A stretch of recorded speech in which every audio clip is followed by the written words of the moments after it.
പ്രിയപ്പെട്ടവരെ, അസ്സലാമു അലൈക്കും വറഹ്മത്തുള്ളാഹി വബറകാതുഹു. സ്വന്തം പ്രശസ്തിക്കും പണത്തിനും വേണ്ടി എന്തും ചെയ്യാൻ മടിയില്ലാത്ത ചില ആളുകളെ കണ്ടിട്ടില്ലേ? ചരിത്രത്തിലേക്കൊന്ന് നോക്കിയാൽ ഇതേ അഹങ്കാരവും പണക്കൊതിയും കാരണം സ്വന്തം ജീവിതം തന്നെ നശിപ്പിച്ച് കളഞ്ഞ ചില മനുഷ്യരെ കാണാം. ഇന്ന് നമ്മൾ സംസാരിക്കാൻ പോകുന്നത് അത്തരം ഒരു വ്യക്തിയെക്കുറിച്ചാണ്. അബൂ ലഹബ് എന്നാണ് ആ വ്യക്തിയുടെ പേര്. സൂറത്തുൽ ലഹബ്, വിശുദ്ധ ഖുർആനിലെ ആ സൂറ നിങ്ങൾക്ക് എല്ലാവർക്കും അറിയുന്നതായിരിക്കും അല്ലേ? ഒരുപാട് തവണ നമ്മൾ ഓതിയിട്ടുണ്ടാവും. ജസ്റ്റ് ഇമാജിൻ, ഒരാൾ ജീവിച്ചിരിക്കുമ്പോൾ തന്നെ നീ നേരെ നരകത്തിലേക്കാണ് പോവുക എന്ന് പരസ്യമായി ഖുർആനിനാൽ പ്രവചിക്കപ്പെട്ട ഒരേ ഒരു വ്യക്തിയാണ് അബൂ ലഹബ്. അതും പ്രവാചകന്റെ സ്വന്തം കുടുംബത്തിൽ നിന്നുള്ള വ്യക്തിയാണ് അദ്ദേഹം എന്നുള്ളതാണ്. So let's dive into his story and see what we can learn from it. Trust me, ഇതൊരു വലിയ ഗുണപാഠമുള്ള, നമ്മുടെ ജീവിതത്തിലേക്ക് വലിയ അസറ്റാകുന്ന പാഠങ്ങളുള്ളൊരു കഥ തന്നെയാണ്. നമുക്ക് ആദ്യം ആരായിരുന്നു അബൂ ലഹബ് എന്ന് നോക്കാം. അബൂ ലഹബിന്റെ യഥാർത്ഥ പേര് അബ്ദുൽ ഉസ്സ എന്നായിരുന്നു. അയാൾക്ക് വളരെ ആകർഷകമായ തങ്കം പോലെ ശോഭിക്കുന്ന നിറമുണ്ടായിരുന്നു. അതുകൊണ്ടാണ് അയാളെ ആളുകൾ അബൂ ലഹബ് എന്ന് വിളിച്ചത്. ലഹബ് എന്ന് പറഞ്ഞാൽ അറബിയിൽ ഫ്ലെയിം, തീ ജ്വാല എന്നൊക്കെയാണ് പേര്. സോ അബൂ ലഹബ് എന്ന് പറഞ്ഞാൽ the one with a flaming fiery face എന്നാണ് അതിൻ്റെ അർത്ഥം. പ്രവാചകൻ സല്ലല്ലാഹു അലൈഹി വസല്ലമയുടെ സ്വന്തം പിതൃവ്യനായിരുന്നു അബൂ ലഹബ്. പിതൃവ്യൻ എന്ന് പറഞ്ഞാൽ ഫാദറിൻ്റെ brother. So he was extremely greedy and materialistic. പണമാണ് എല്ലാം എന്നാണ് അബൂ ലഹബ് വിശ്വസിച്ചിരുന്നത്. കഅബയുടെ ഭണ്ഡാരത്തിൽ നിന്ന് ഒരു സ്വർണ്ണമാൻ മോഷ്ടിച്ച ആരോപണം വരെ അബൂ ലഹബിൻ്റെ പേരിൽ ഉണ്ടായിരുന്നു എന്ന് നമുക്ക് ചരിത്രത്തിൽ കാണാൻ കഴിയും. പ്രവാചകൻ സല്ലല്ലാഹു അലൈഹി വസല്ലമ ഇസ്ലാമിക പ്രബോധനം ആരംഭിച്ച ദിവസം മുതൽ അബൂ ലഹബ് ശത്രുതയോടെയാണ് റസൂലിനോട് പെരുമാറിയത്. സ്വന്തം ഉപ്പയുടെ ബ്രദറാണ്, ബട്ട് അത്രമേൽ ശത്രുത പുലർത്തിയിരുന്നു എന്നുള്ളതാണ്. സ്വന്തം കുടുംബത്തിൽ നിന്നുള്ള ആളായിട്ടും പ്രവാചകനെ തകർക്കാൻ അയാൾ തൻ്റെ എല്ലാ കഴിവുകളും സമ്പത്തും ഒക്കെ ഉപയോഗിച്ചു. മുഹമ്മദ് നബി സല്ലല്ലാഹു അലൈഹി വസല്ലമ സഫാ മലയുടെ മുകളിൽ കയറി നിന്ന് മക്കക്കാരെ എല്ലാവരെയും വിളിച്ച് അള്ളാഹുവിൻ്റെ സന്ദേശം പരസ്യമായി അറിയിച്ചിട്ടുള്ള ആ ഒരു നിമിഷം നിങ്ങൾക്ക് എല്ലാവർക്കും അറിയുന്നുണ്ടാകും അല്ലേ? അന്ന് ആ ജനക്കൂട്ടത്തിനിടയിൽ നിന്ന് പ്രവാചകനെ അങ്ങേയറ്റം അധിക്ഷേപിച്ചുകൊണ്ട് സംസാരിച്ചത് ഇതേ അബൂ ലഹബായിരുന്നു. അബൂ ലഹബ് പറഞ്ഞത്, അലിഹാദ ജമഅതന തബ്ബൻ ലക്, നീ ഇതിനാണോ ഞങ്ങളെയൊക്കെ വിളിച്ചു കൂട്ടിയത്? നീ നശിച്ചു പോകട്ടെ എന്ന് പരസ്യമായി ആളുകളുടെ മുമ്പിൽ മുഹമ്മദ് നബി സല്ലല്ലാഹു അലൈഹി വസല്ലമയോട് പറയുകയായിരുന്നു. അപ്പോഴാണ് ഈ ആയത്ത് ഇറങ്ങുന്നത്, അല്ലെങ്കിൽ ഈ സൂറ അവതരിക്കുന്നത്. നമുക്കതൊന്ന് ഓതി നോക്കാം. അഊദു ബില്ലാഹി മിനശ് ശൈത്വാനിർ റജീം. ബിസ്മില്ലാഹിർ റഹ്മാനിർ റഹീം. തബ്ബത് യദാ അബീ ലഹബിൻ വതബ്.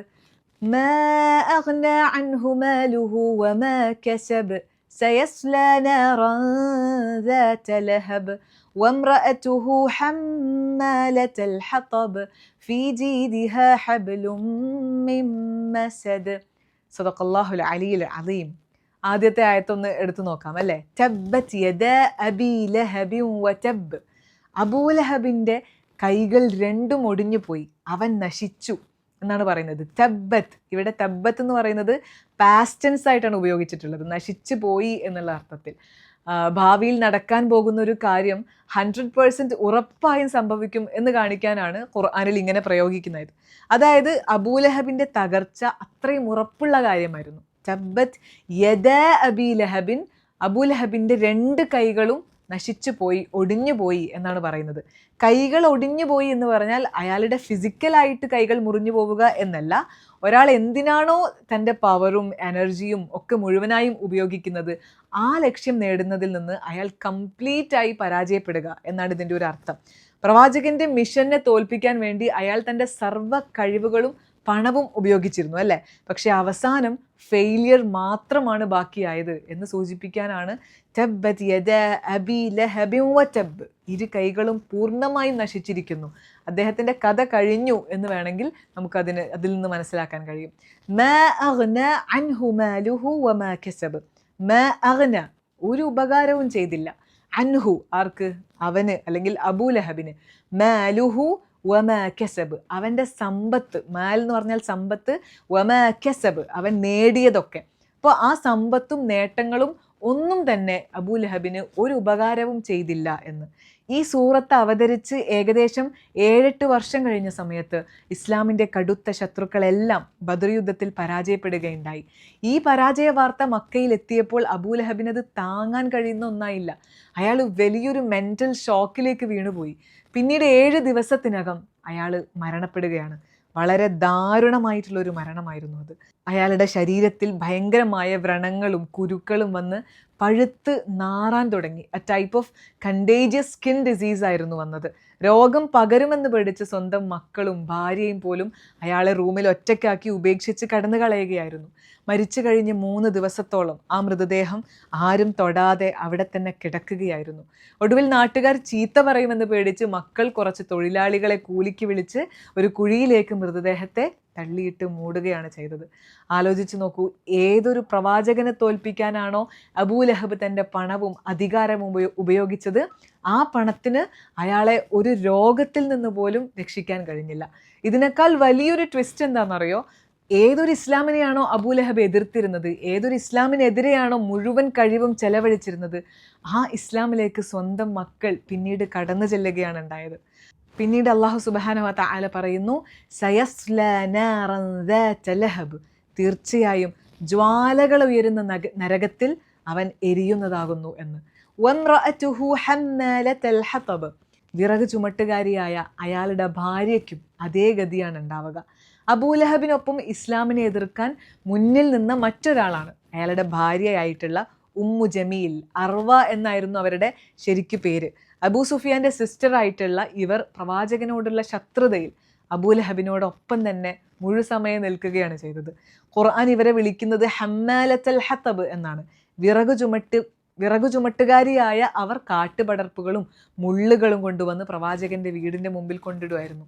ആളുകൾക്കിടയിൽ ഇല്ലാത്ത കഥകൾ ഉണ്ടാക്കി പറഞ്ഞ് പ്രശ്നങ്ങളും ഫൈറ്റുകളും ഒക്കെ ഉണ്ടാക്കുന്ന ശീലമായിരുന്നു ഉമ്മു ജമീലിന്.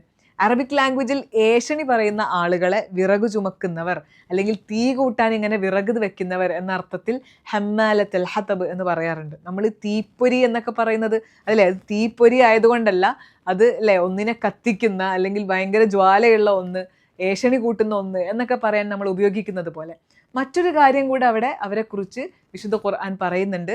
ഫീ ജീദിഹ ഹബ്ലും മിൻ മസദ്, അവളുടെ കഴുത്തിൽ ഈന്തപ്പന നാര് കൊണ്ടുള്ള അഥവാ നരകത്തിലെ ഭയങ്കര സ്ട്രോങ് ആയിട്ടുള്ള നരകത്തിൽ നിന്നുള്ള ഒരു കയറുണ്ടായിരിക്കും എന്ന്.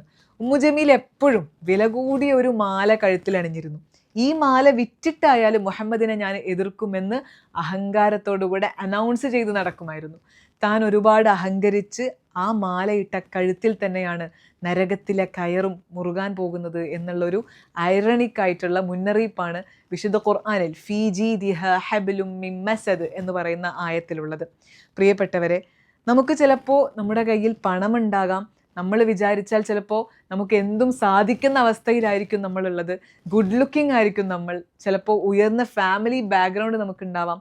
പക്ഷെ നമ്മുടെയൊക്കെ മനസ്സിൽ ഒരു കുറച്ചെങ്കിലും അഹങ്കാരമോ ഈഗോയോ അസൂയയുമൊക്കെ ഉണ്ടെങ്കിൽ, സത്യത്തിനെതിരെയാണ് നമ്മൾ നിൽക്കുന്നത് എങ്കിൽ, ഈ പറയുന്ന ഒന്നിനും നമ്മളെ രക്ഷിക്കാൻ കഴിയില്ല എന്നുള്ളതാണ്. അബൂലഹബിന് എല്ലാം ഉണ്ടായിരുന്നു, എന്നിട്ടും അയാൾ ചരിത്രത്തിലെ ഏറ്റവും വലിയ പരാജയമായി അട്ടർ ഫെയിലിയറായി മാറി എന്നുള്ളതാണ്. നമ്മുടെ ജീവിതത്തിൽ എപ്പോഴും വിനയമുണ്ടാകാൻ പരമാവധി ശ്രദ്ധിക്കണം. മറ്റുള്ളവരെ റെസ്പെക്റ്റ് ചെയ്യുക. സത്യവും നേരായ മാർഗവും മനസ്സിലാകുമ്പോൾ പിന്നെ ഈഗോ, അതുപോലെ തന്നെ സ്വയം ഒരു നമ്മൾക്ക് നമ്മളോടുള്ള വല്ലാത്ത പ്രേമം, ദേഹേച്ഛ, ഇതൊക്കെ മാറ്റിവെച്ച് സത്യത്തിനെ ഉൾക്കൊള്ളാനുള്ളൊരു മനസ്സ് നമുക്ക് എല്ലായ്പ്പോഴും ഉണ്ടാകണം എന്ന് ഓർമ്മിപ്പിക്കുകയാണ്. അള്ളാഹു സുബ്ഹാനഹു വ തആല നമ്മളെ അനുഗ്രഹിക്കുമാറാകട്ടെ. അസ്സലാമു അലൈക്കും വറഹ്മത്തുള്ളാഹി വബറകാതുഹു.